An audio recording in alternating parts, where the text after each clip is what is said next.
Thank you very much for sharing more details. And now, in fact, let's also take a look at the Union Minister Ashwini Vaishnav is holding a press conference regarding the Union Cabinet's decision following the ongoing meeting at the 3 p.m. at the National Media Centre.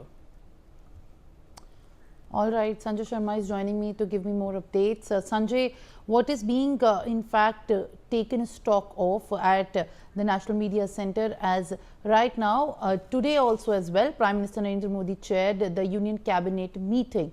Share more details.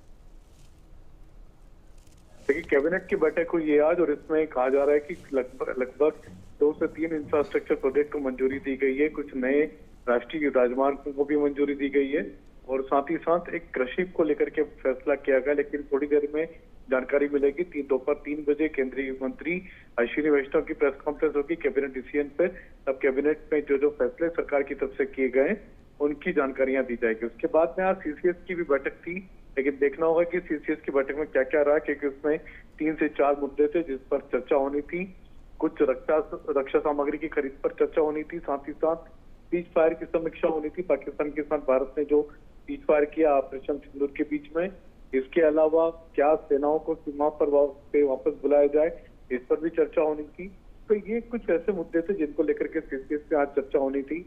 और साथ ही साथ पाकिस्तान की गोलीबारी से कुछ जो भारत के सिविलियनों का नुकसान हुआ है, जान माल का नुकसान हुआ है, उनके मकान तोड़े गए थे, कुछ लोगों की जाने भी गई, तो उनको लेकर के एक पैकेज की घोषणा होनी थी।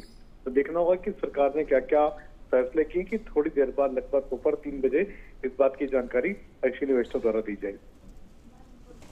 All right, Sanjay, thank you very much for sharing these latest. And now let's also take in fact, the stock of more developments where Jammu and Kashmir Chief Minister Omar Abdullah has